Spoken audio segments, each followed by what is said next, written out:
Tao Jun is a tech entrepreneur in Beijing, with more than 2,000 people working for him across China. But success hasn't come easy. He was born blind. Growing up, my greatest wish was to be like my friends. My teacher told me it would never be possible because I cannot see. I transferred to a school for the blind. There was less pressure, but after graduating, I couldn't find a job anywhere besides a blind massage parlor. It was exhausting, but there was no choice.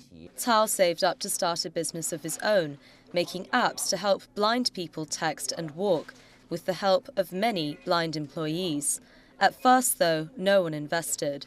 When they saw I was blind, people walked out of interviews.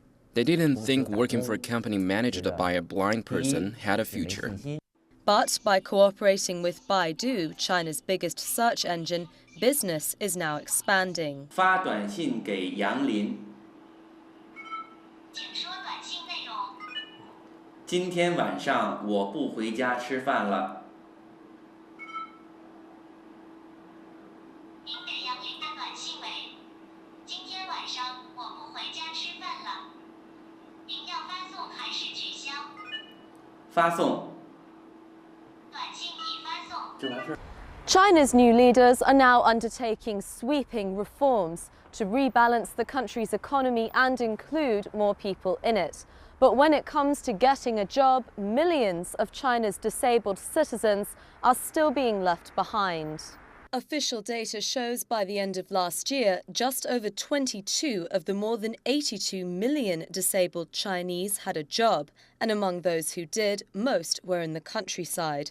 China has taken steps to close the gap, setting up a quota that demands employers reserve at least 1.5% of all jobs for disabled workers, but many prefer to pay the fine. Today, there are still many problems for disabled people getting jobs in China. Often their skills, training, or education are very different.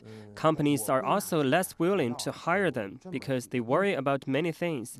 For one, they can't be fired as easily because the firm's reputation may suffer. Despite this, Tao is optimistic. I hope that through new technology, more blind people can leave the hardships of living darkness behind. I hope we can bring them light and the new ways of finding work. Grace Brown, CCTV, Beijing.